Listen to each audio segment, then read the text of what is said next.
laawol kisal ko laawol peewal e ɓantal. Alhamdulillahi rabbil alamin. Alhamdulillahi alladhi khawwafa ibadahu binarih wa khawwafahum bi azabihi al-alim.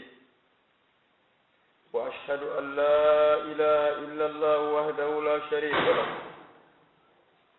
وأشهد أن محمدا عبده ورسوله. اللهم صل عليه وعلى آله وأصحابه وخلفائه وأتباعه إلى يومنا هذا وإلى يوم القيامة. عباد الله، اتقوا الله تعالى واعلموا أن الآخرة والجنة والنار حق، كما أن الحياة والموت حق مشاهد. كل يوم يموت الإنسان ونحن نرى، والحمد لله رب العالمين. إن يتي الله جوميرا سبحانه وتعالى on Allahu bajjo goto seniiɗo taguɗo en waɗi en julɓe. Kino heewi e tagoreji Allah ɗin tawɓe hara wona julɓe. So en fecci aduna on pecce nayi, atawi ko peccu ngotu woni toon julɓe, ko heddi kon fof ko heeferaɓe. Tawgol meɗen hiɗen tawa e ɓen ɗon julɓe, ɗum ko nema Allah molanaɗo. eɗen hani yettugol Allah jomiraɗo subhanahu wa ta'ala sabu ɗum. O Allah jomiraɗo subhanahu wa ta'ala hulɓinirɗo en ngeeɗo yiite makko e ɗeɗo lette makko hulɓiniɗe mawnuɗe. En seedike Allah reweteɗo siwana kanko Allah goto pet. En seedike oɗo annabajo makko wiyeteɗo Muhammadu, o ko jiyaɗo makko ni ko nelaɗo makko. Yo Allah juulu e makko, wattidamo e ɓeygure makko nde, juulida e ɓeygure makko nden e sahabaɓe makko ɓen e lontiɓe mo ɓen e iwtirɓe ɓawoɓe ŋa yewti en hannde ha yawmal qiyama. Yo Allah subhanahu wa ta'ala wurno en koye julɓe o ƴettita en koye gondimɓe waɗa yimɓe aljanna. Yo Allah subhanahu wa ta'ala dandu en luttugol ko aduna ɗo, ko woni luttugol aduna ko gollugol golle naɓayɗe ɗo yiite jahannam. واعلموا أن الصحابة رضوان الله تعالى عليهم والتابعين والأئمة كلهم من بعدهم وجميع السلف كانوا يحذرون عن النار، لأن الله جل وعلا خوفهم بها وقال في كتابه فأنذرتكم نارا تلظى، وقال فاتقوا النار التي وقودها الناس والحجارة أعدت للمتقين. haray khutba meɗen on hande no yewta en fi ko no wirɗen ɗo ni, no nanirɗen ka takdim ɗo ni, fi ngeɗo yiite e fi laakara ka sutiɗen toon. Ko waɗi noon jama on ko welata ɗum ko yewtegol fi aduna, e no aduna heɓorta, e ko honno cellal heɓorta, e ko honno on ti wurirta ha. Kono hande yewten tum fi laakara on kadi seeɗa. Sahabaɓe nelaɗo ɓen no ɓe foti fodde, ɓe fof maɓɓe, kamɓe jannguɓe junngo maɓɓe ɓen no wiye tabi'ina en, kañum e almamiɓe meɗen ɓen, Imam Malik, Imam Abu Hanifa, Shafi'i, Ahmad, Thawri ila akhirihim. ɓeɗo fof maɓɓe eɗen ɗangal salafu salihina en, kamɓe hari ɓe hulno ngeeɗo yiite. hiɓe ɗenƴino fi ngeeɗo yiite, Allah no hulɓini ɗe, hino maafini ɗe. Ko waɗi noon ko Allah joomiraɗo wii he kori hule nge yiite. Mi hulɓiniri on nge yiite rente e makibo magge on, rente e nge yiite jahannama. Nokkugo wii hule nge yiite rente e magge, nge ko nge huɓɓitiroyte yimɓe ñande darngal e kañumma e kaaƴe, nge maranama kala geddo. Woodino e sahabaɓe nelaɗo jooɗotonoɓe tun wulla maafo miijito fi yiite jahannama haa gonɗi ɗin saama ɓinno taw ko honno mi daɗiroyta woodi e khulafa'u rasidina en wiiɗo wondema si aduna on fof innama naata e aljanna sina aaden gooto o wi haray miɗo tanjini komin woodino e wiiɓe khulafa'u rasidina en kadi wondunoɓe nelaaɗo ɓen lontiɓe nelaaɗo ɓen wondema si fof simi naatoyi aljanna heddiki koyngal gootal ngal haray mi hoolaaki mi ngal ɗon tawto e nder ton mi naata ɗum ɗo e sonnaaɓe nelaaɗo ɓen woɓɓe o maɓɓe wullayno sahabaaɓe nelaaɗo ɓen no ari e qissaaji no ari e hadiseeje sen ndaari temeɗɗe ma guluuji woodino e woɓɓe goo janngaynooɓe alqur'ana ara no juula ɓe ara ɓe hawra e aayeeje goo jemma on fof para ɓe wadde fikrare on ɗon aya gooto yaha yilto yaha yilto yaha yilto yaha yilto hakke ko fii ayaje ɗen maapini hakke ko fii laakara on maapini hakke ko fii ton kon hulɓini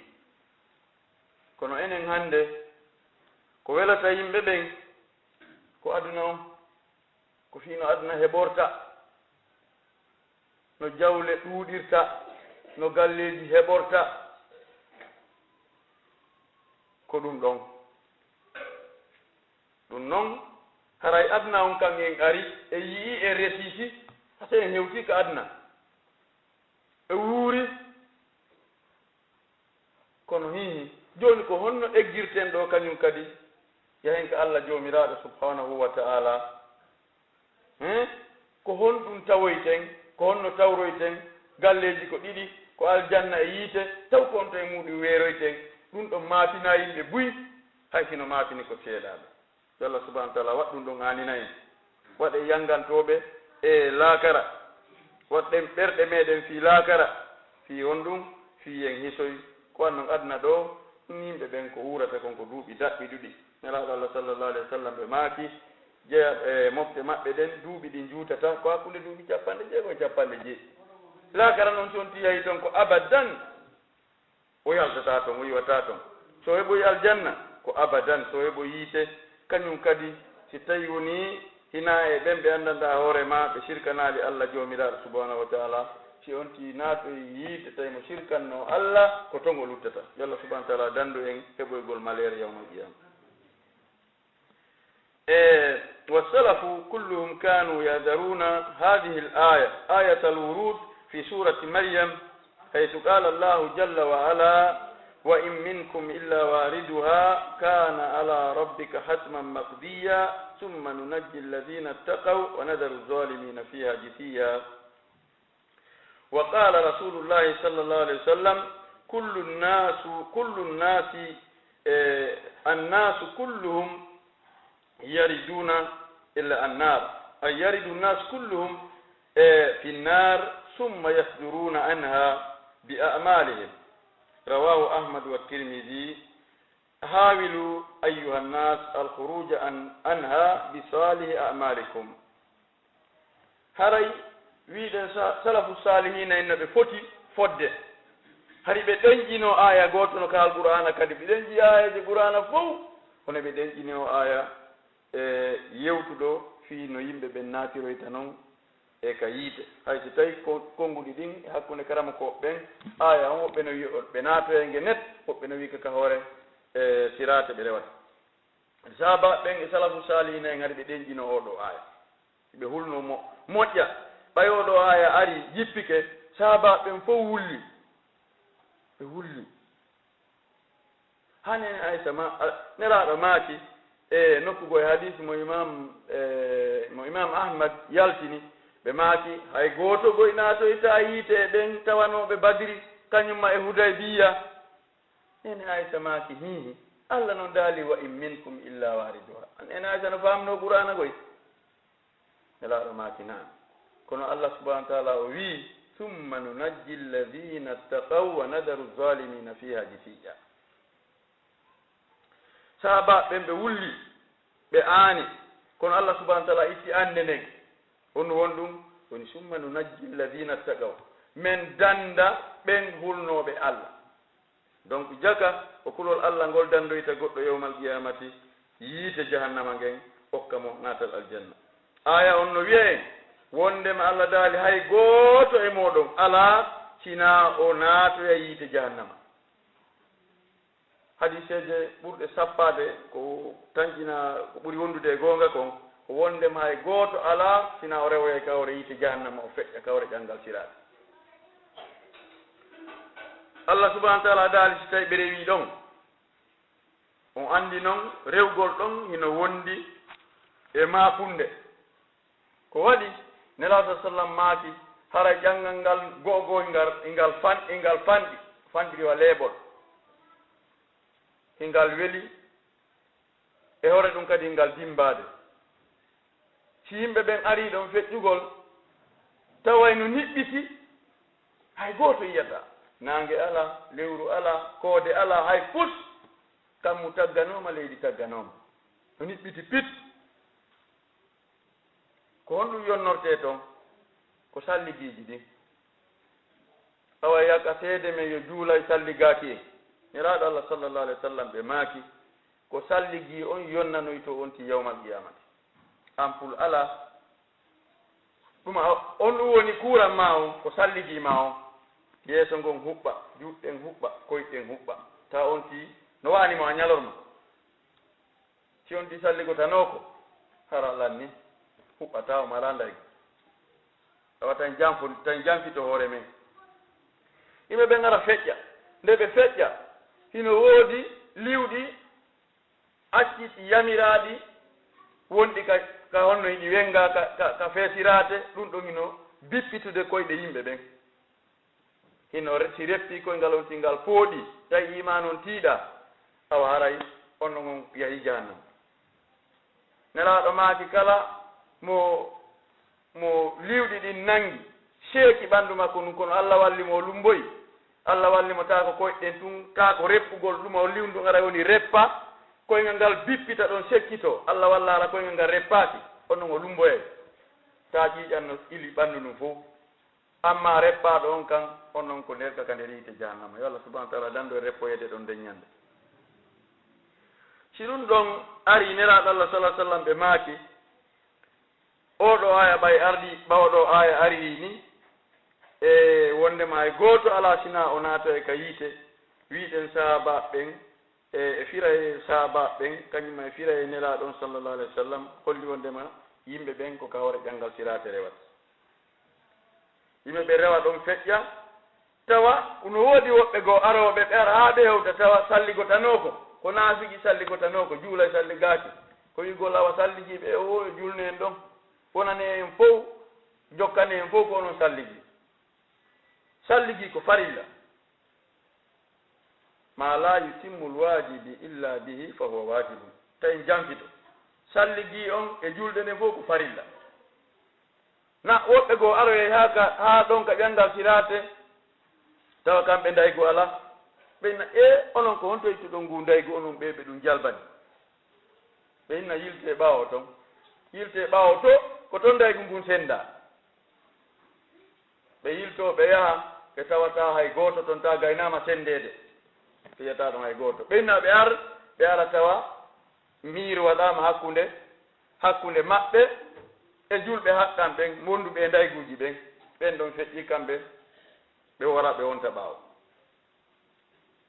awa haray mo kala e meeɗen yo ɗaɓɓan hoore mum ndaygu muɗum on julɗo no duwa so immike bimbi o salligo simo yaade ka maakitima simo yaade ka golle wattu kala salligi makko on boni simo heɓatan ko salligo wonla e salligi waktu kala na noon ɓere waktuuji ɗin kan so waktuuji ɗin hewti kan ko farilla e hoore on ti salligo ɗum ɗa hino yiɗanaama. donc so tawi nelaaɗo Allah sallallahu sallam ɓe maaki jooni noon si yimɓe ɓen arii ɗon ka hoore ƴanngal siraate ɗon ko ɗon Allah subahanahu wa taala yunaddi alladina tagaw wa nazaru zalimina fi hadisi Allah danda ɓen e hulɓe Allah ɓe lumboya tawnooɓe ɓe hulata Allah ɓen tawnooɓe ɓen no weltindi no sikkiti so tawi Allah ko goonga eno jillindiri soobe e samakala ɓen ɗon ko nder ɗo woni rewde ɓe unoyo woɓɓe maɓɓe kañum kadi hay woɓɓe goo kadi haa hin lumboyay ɓe wi kono hihi ko honɗum Allah subahanahu wa taala yami waɗirta e julɓe ɓen moƴƴuɓen ɓe moƴƴaa ɓen fof rewa ɗon woɓɓe maɓɓe lumboya par ce que no woodi naafiqiiɓe goo yani golliraynooɓe yiinori goo ɗum koye naafiqiyaagal jewa ɓen ɗo yaahi haa ɓe lumba ɓe yaha ɓe hewta naatoygol ko aljanna Allah subhanahu wa taala wiya yilteeɓe e ko waɗi noon ɓe ko golliraynoo ko yiingo laawol kisal ko laawol jooni moƴƴuɓɓen si arii ɗo lumbi ɓe annday he Allah feƴƴinii men ɗo e neema moolanaaɗo sabu no giitii ko woni ley ɗo kon moƴƴon no bomɓe ɓen kañum kadi yeru tawooɓe lumbo ey ɓen si ɓe lumbi ɓe inna he awa ko sabbii men ɗo kon no tiiɗi yo Allah subahana taala feƴƴino yen ɗo yewmal qiyama ko ɗum wasi nelaaɗo Allah sallah sallam ɓe maaki wondema yimɓe ɓen fof reway ka hore yiite jahannama ɗon o wii ko honno ɓe lumbirta honno yimɓe ɓe yaltirta ɗon ko honno ɓe lumbirta ɗon ko embere golleji maɓɓe ɗin woɓɓe aray ɗon feƴƴira ɗo wa maƴere woɓɓe feƴƴira wa puccu aƴƴungu woɓɓe feƴƴira ɗo wa aaden dogowo woɓɓe feƴƴira ɗo wa seppowo woɓɓe ara feƴƴira ɗo wa aaden boofoojo wonɗo e ladude woɓɓe aroyey ɗo ŋaara annora maɓɓe on ko ɓe mari kon no fota wawre kollum ciwa tum ɗo ino aywa jogiiɗo ɗo torto kum piilu mum lanni ande a yonnoto ha ukkoɗa ka nder ngayka ɓaala yiide ko tooti um ni waɗi aray wattane yilla watta en jamfito hoore meɗen ko wano ni aray wakkilo ɗen no lumbiren ɗon sabu golleji meɗen moƴƴi ɗin wakkilo ɗen juulugol wakkilo ɗen hoorugol wakkilo ɗen janngugol wakkilo ɗen waɗugol ko moƴƴi wakkilo ɗen rento ɗen e ko boni kon accen nde ndangal boneji ɗin rento ɗen e majji kala ko annduɗen ɗum ɗo no boni woɗɗito ɗen annde kala ko annden ɗum ɗo no moƴƴi wakkilo ɗen waɗen inchallahu kori en ko itten sadaka waɗen ko waɗi noon haray ko ɗum ɗon hettoyte yewmal qiyama oɗo fillama وعن قيس بن هازم قال كان عبد الله بن رواحة واضعا رأسه في هجر امرأته فبكت امرأته قال ما يبكيك قال رأيتك تبكي فبكيت قال إني ذكرت قول الله تعالى وإن منكم إلا واردها فلا أدري أأنجو منها أم لا وكان مريضا رضي الله تعالى عنه أولو عبد الله بن رواحة fillama wondema ñande goo hari mo nawni mo waali takko ɓeygu makko mo awli busal ɓeygu makko ngal o wulli ɓeygu makko kañum kadi wulli ɓeygu makko andaali sabon ɗum o wulliri sikkude tun hara ko muusen ndin tiiɗi ɓay o wulli ɓeygu makko kadi wulli o lanndi ɓeygu makko ko ɗum wullimma ɓeygu makko wi ko ɓay mi yen wulla ko ɗum min kadi wullininmi o wi o wi kere ko muusen ndin tiiɗine o ni o wonaa ɗum o wi ko honɗum o wi ko fi aya mo Allah subhanahu wa ta'ala dalno ka alqur'ana wa in minkum illa wariduha ala e moɗon hay e goto e mon gorko e debbo lanɗo e laamaɗo paykun e mawɗo julɗo e keefeero hay goto e mon ala sina o raway kawre yiite jahannama joni noon mi anda simi lumboye e simi lumboyta ko ɗum ɗo wullininmi ɗum ɗo wullininmi ɗum ɗo no hanno wullinde en en fof ko waɗi noon en lumboyaali taw enen kadi no hanno e wullinde ko waɗi noon e lumboyaali haray julɗo himo haani e moƴƴude ko honto woni laawol ngol ɗo moƴƴirta ngol ko laawol ngol sahaabaɓe nelaaɗo ɓen salafu salihina e rewno moƴƴiri ngol ko ngol ɗon kan kadi o moƴƴirta si o acciti ngol ɗon o ɗaɓɓi gongol goo moƴƴirtengol o wawata moƴƴude haray koye hoore bone woni yo Allah subhanahu wa taala e moƴƴin en yo Allah subhanahu wa taala fewnu en yo Allah subhanahu wa taala dandu en heɓoygol lette yawmal qiyamati yo Allah subhanahu wa taala okkoyen aljanna aqulu ma tasmauna wa astaghfirullah li wa lakum fastaghfiruh alhamdulillahi rabbil alamin والصلاة والسلام على النبي المصطفى صلى الله عليه وسلم وبعد عباد الله واعلموا أن الله مطلع على جميع أعمالكم فاتقوه. وعن الحسن البصري رضي الله تعالى عنه قال رجل لأخيه هل أتاك أنك وارد النار؟ قال نعم. قال هل أتاك أنك سادر عنها؟ قال لا. قال ففيما الضحك إذن؟ فما رؤي هذا الرجل ضاحكا حتى لقي الله جل وعلا. الحمد لله رب العالمين e yetti Allah jomiraɗo subhanahu wa ta'ala en juuli e oɗo nelaɗo tedduɗo e mo Allah neli e meɗen mo Allah suɓi neli e meɗen ɓaawo ɗum haray jiyaɓe Allah anden Allah jomiraɗo subhanahu wa ta'ala o weltindaki himo ƴelliti himo andi himo faami himo yamiri malaikaji ɗin no windude denɗangal golleji meɗen dennangal golleji meɗen ɗi waɗeten ka nder cuuɗi ɗi waɗeten ka yaasi ɗi waɗeten ka saare ɗo ɗi waɗeten so yalti ɗo e yahi ka l'intérieur ma so yahi voyage leyɗe goo e tata en andaka toon kala ko wonɗen huude si tawi modiɓɓe ɓe yalti ko waɗeten kon ɗo eɓe hewtu ko waɗirten jemma e ñalorma fof muɗum Allah subhanahu wa ta'ala hino felliti ɗum himo andi ɗum himo yamiri malaikaji ɗin hino windude oho muttali'un ala amalikum fattaqu hule Allah andon Allah ino ƴelliti e golleji mon ɗin hay hus ala ko goɗɗo watta ko tata Allah jomiraɗo anda o seedina malaikaji ɗin onti yoɓoyte joddi muɗum yawmal qiyama hule Allah jiyaɓe Allah ƴettama e oɗo almamijo tedduɗo wiyeteɗo Hasanul Basri on danɗa hoorema ko karamo kojo tabi'iyankejo molanaɗo on danɗa hoorema haha min kibari tabi'in o jeyaɗo e mawɓe tabi'ina en andi tabi'ina en no mari groupe aji no mari kibaru tabi'in no mari sigaru tabi'in wa hada min kibari tabi'in oɗo ko jeyaɗo e karamo koɓe mawɓe tabi'ina ɓen o wiya Hasanul Basri ko ne'aɗo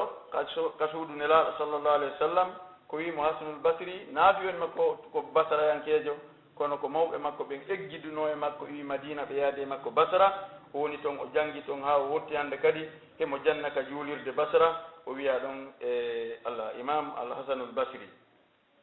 mo jangi issaji makko ɗin o tawi karama kojo molanteɗo moɗo ñande goo mo o maaki wondema gorko goo wiyanino siɗɗo makko ko ɗum waɗi o ɗuɗɗingol jaleɗe ɗuɗɗingol canti ɗum moƴƴa ñande goo gorko goo wiyani siɗɗo makko goo o wi ene mi landoma iɗa jangi alqur'ana o wi miɗo jangi o inni ene a jangi aya ka Allah subhanahu wa ta'ala wino ɗon en fof hay goto emin ala mo nadata yiite a andi a nato a yiite o wi ene a jangi kañum kadi wondema a daɗoya a yaltoyayge o wi o ko honɗum noon an hebbinotta ko honɗum jalata ɓe wi oɗo gorko ɓori nden ñande o jooɗi o uggini gonɗi ɗin sinti o inni mi yeytama gonga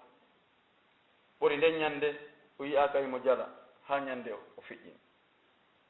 nelaɗo Allah sallallahu alaihi wasallam ɓe makuno ciɗon anduno komi andi on jalayno seeɗani wullo mbuyi nelaɗo maaki jaleɗe waray ɓernde hande ka yiɗa yimɓe wohino jala woɓɓe no woodi ɓe Allah subhanahu wa ta'ala wurti tata ɓen ɗon ko kirɗinoɓe fiitu yo jale hande ko ɗum wona darede ka téléphone ji ko télévision ji nokkel ɗin fou haray reno ɗen ɗum ko golle cheytane noon ko fewjore iblis haray ɗum ko hunde hulɓinide ko ñamay ɗum golle aaden wara ɓernde makko nden ɓuytamo ka diina makko wona aaden adnayankeje fama baluna nahan alladina wujida fina man yuzayifuna aladwiya والثياب والطعام وجميع ما يستعمله أمة رسول الله صلى الله عليه وسلم المفضلة في حياتهم ويزيفون حتى الدين الإسلامي وأنفسهم بتغيير جلودهم وأخلاقهم فما هذا الظلم العظيم والمعصية قال الله جل وعلا ولا تبخسوا الناس أشياءهم وقال جل وعلا وويل للمطففين فما ظنكم برب العالمين أبلغنا أننا سنصدر عنها يوم القيامة لا نصدرها إلا بالأعمال الصالحات الحمد لله هرين جوني yi sahabaɓe ɓen no jogitorno hoore muɗum noon e tabi'ina en fiiɗe ɗo ayaji alqur'ana e fi miijitagol fi ngeeɗo yiite e fi miijitagol fi laakara ko honno ɓe daɗiwita toon haa ɗum wullini ɓe aanini ɓe maabini ɓe hihi jooni noon ko wonɗum no woni fiyaake men enen kan ko honno wonɗen gerdude enen ɓe ɓe anndannda hoore ma heɓike meeɗen ɓe no ara pirata piiji uyta puwaaji ɗin lekkeele ɗen e coñci ɗin e ñaameteeji ɗin e denɗangal ko yimɓe moftiniraaɓe ɗen huutorta kon hannde ari yimɓe goo ari bonnooɓe ɗum ɗon uyta ɗin ɗon puwaaji uyta ɗen ɗon peesirɗe hiɗen anndi noon ari ka alqur'ana ari ka sunna haɗugol ɗin ɗon piiji hay no tawa e nder ɗum julɓe ɓe anndanɗa hoore ma wiyeteeɓe ko ahlu sunna wal jamaa argol lekkeele ɗen ɓe yaha ɓe pirata ɗe waɗa condi hara si ɓe nawni ɓe ƴettata ɗon ɓe ñawdora ɓe moɗata ƴettata ɗon comprimére ɓe maɗɗo ɓe soodoye ka pharmacie ha ɓe soodoya nokkugo ɓe ƴettata ɗon pikiru ɓe ƴettata ɗon ndiyan koɓe wengirane hiɓe yeyde lekkeele ɓe yeyde julɓe ɓen immoɗa yaha nawna yaha ka labtani docteur ɓe ɓen ɓe naɓama ɓe waɗanama examen ji ɗi fof ɓe ittine mbuuɗi heewɗi ɓe windane ordonnance yaha tawa ɓeeɗo ɓe jonnama lekkeele ɗen tawa goɗɗum ɗum hara ko coneele tun sooda ɗum ɗo yaha ɓenna ƴettuɓe yonnama no ƴettira yaha ƴetta ndikkata ƴetta ɓurta nawnade nde ɓurta inna ko ɗon ƴettata ɗen lekkeele lutta ƴettiteɗe ɗon ha nawnade nde lannama fondude few harat jaka na lekki on ɗa ƴettude ko coneele tumma di'i sempe ɗum noon no hulɓini e waɗoɓe ɗum ɓen hulu Allah jomiraɗo subhanahu wa ta'ala ko wanno hiɓe mari maayigol ɓe tawi Allah ko wana noon coñci ɗin hande coñci ɗin fof ko poore ɓuuri hewde kon goɗɗo adda e ɗo kotonji moƴƴi so tawi ɓe ndaari ɓe tawi marsi goɗɗo ƴetta on ɗon muuluwal tigi aɓa jonnaɓe aɓe moƴƴina poore sifa mum ɓe adda hara couleur on fof muɗum ko gootum hara sa wattike fayda huɓɓay woni tawi ko poore e nangue kono noon ñaameteeji ɗin kadi ɓe lanni piratude hannde ɓiraɗan a yiyata ɓiraɗan moƴƴa hari ɓaawɗo seeɗa so a waɗi kafe a waɗi ɓira he moodi a tawi no weli few jooni a waɗa e ɓira a sikkay tu woni ko enɗan leɗɗe ƴettuɗa hokkuɗa nder ton hay fus ko ñaametee kon ko woni ɓe waawali piratude wo ko maaro kon e bansaraji ɗin e jaabereeje ɗin amma ko heddi kon fof mayonnaise moƴƴo ala beere moƴƴo ala ɓiraɗam moƴƴan ala fus ko ɗumante kon tawata ko ɗum ɗo fof muɗum ɓe hendinoke ɓe pirati ɓe bonni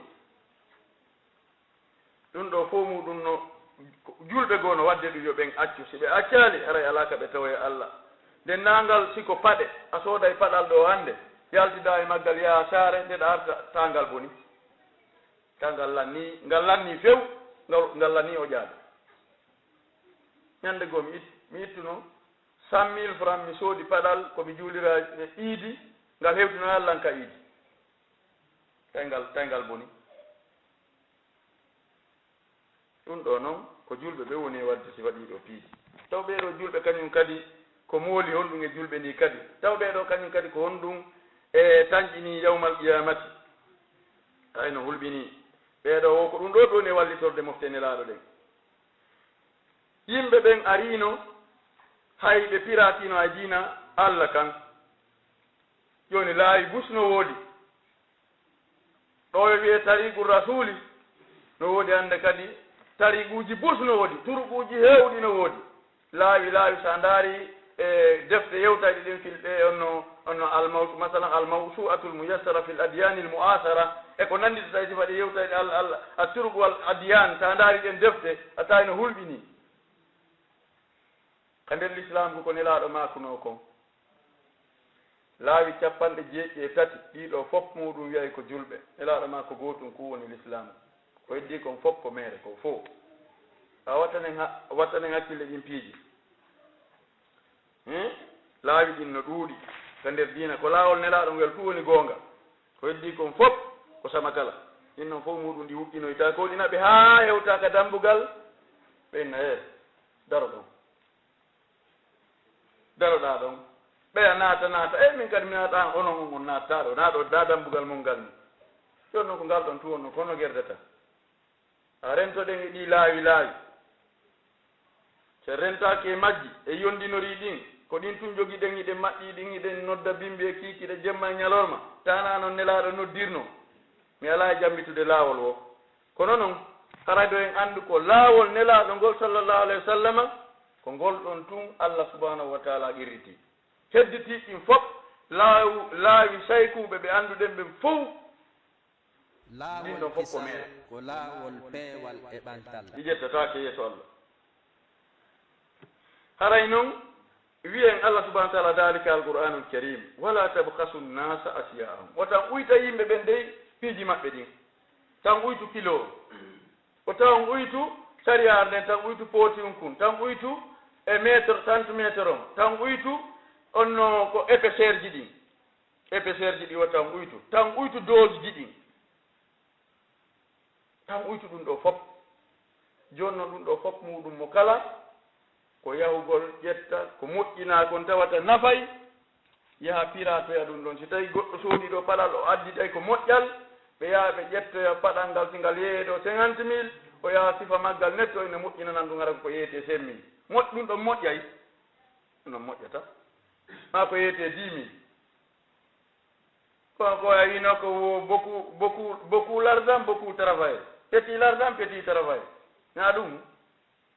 to allah subahana wa taala dandu en masibo wonkiji meɗen ɗin ko ɗum haray ɓeeɗo ko honɗum ɓe sikki yeeso allah donc haray ko honɗum enen en tanƴini wondema en daɗo e yewmal qiyamati wallahi e wata daɗoyde sinala ko sabu golle meɗen moƴƴe ko ɗum nela sa sallam maaki yimɓe ɓen fof naato e yaha e rewaka ɗon ɓe naata e aljaɓɓe mana ɓe rewa e ka hore ƴanngal sirata ɓe feƴƴiya kono hay gooto feƴƴiroyta ɗon sina sabu golle moƴƴe donc alay wakkiloɗen golleji moƴƴi ko honɗum woni ɗum ko alqur'ana wa sunna na laawi e saykuɓe dey e laawi karamokoɓe e laawi sincitaɗi ɓawnira sa sallam nene aissata radiallahu taala anha kamɓe kadi ñandego ɓe wulli nela sa sallam maaki ene aissa ko honɗum wullinma nene aissa maaki ko wullininmi mi miijiti ene hara sen hewtu hannde ko ono woni nelaaɗo allah menen ko men ɓeygure mum taw sen hewtoyi yeeso allah son anndi tawi men haa tefanon men wallon men daɗa lette ɗen nelaaɗo maaki si hewtoyi nokkeeli tati hay gooto wata annditude goɗɗo nokkeeli tati hay gooto wata annditude goɗɗo saanga peetete golle moƴƴe ɗen e golle bonɗe ɗen tuma ƴettete walline ka balance kaarijo ɓiɗɗo kaari o ara o daro ɓenna golle ma ɗen no peesede moƴƴe ɗen ƴette waɗe ka ñaama bonɗe ɗen waɗe ka nana ɗo yonti anndu ko moƴƴe ɗen fooli jicci ta ko bonɗe ɗen o annditata ɗon goɗɗo ɗono simo kala no peesanede a annditata goɗɗo fewndo ɗum a wawaymo wallude ɗon a wawata nelaaɗo maaki si ɗon feƴƴi saanga ɗeri ɗin jonnetete ɗeri golle ɗen kaari gañike kaari perdi ɗo yo anndu kaka ñaamo jaɓiri kaaga ka nano ka jungo ngon seeku reendu yaltiri ka ɓaawo jaɓiri toon ɗo yo ɗum ɗon kadi waɗu o wawata annditude gooto watamo annditude faɗɗon ɗuma alaamo kala ko hoore mum anini ko nafsi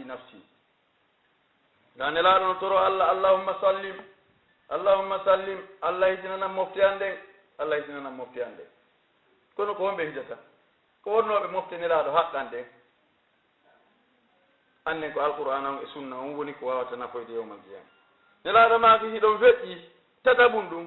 tuma reweten ka hoore ƴanngal sirata anda sa lumbi ɓeno liwɗino iwde ley ara reppa koyɗe ma ɗen bippita pooɗa woɓɓe no malaikaji goo no ɗumanni hino duña hino niɓɓiti a renta e nokku hiɗa giitingino ley iɗa renti jaye e bolle e piiji fof e giiti ko dulbata goɗɗo anndi tawi ɗon goɗɗo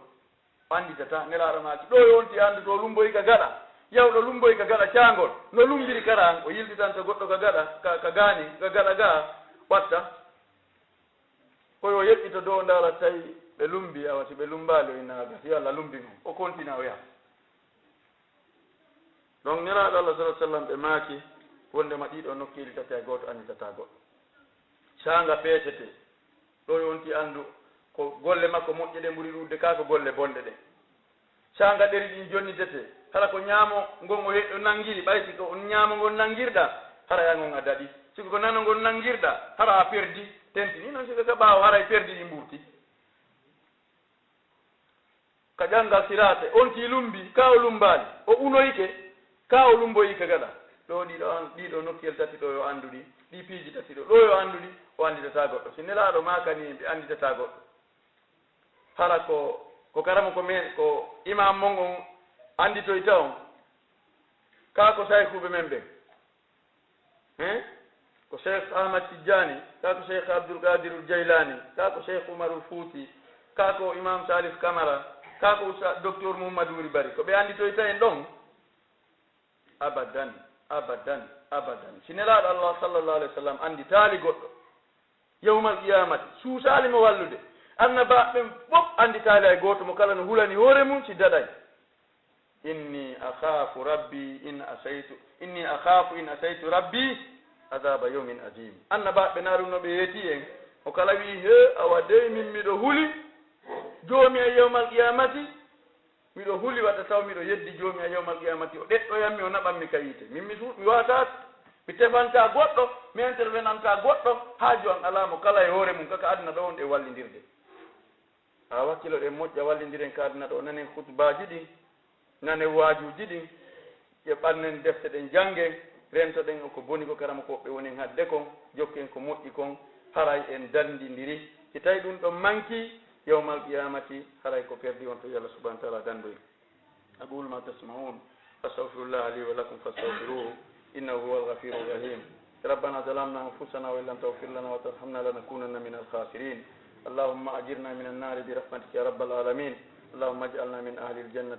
برحمتك يا حي يا كريم اللهم ول أمورنا خيارنا ولا تول أمورنا شرارنا برحمتك يا حي يا كريم اللهم اهدنا مسلمين اللهم اهدنا مسلمين وامتنا مؤمنين واجعلنا من أهل الجنة الفردوس الأعلى برحمتك يا حي يا كريم سبحان ربك رب العزة أما يصفون سلام على المرسلين والحمد لله رب العالمين قوموا إلى صلاتكم عباد الله laawol kisal ko laawol peewal e ɓantal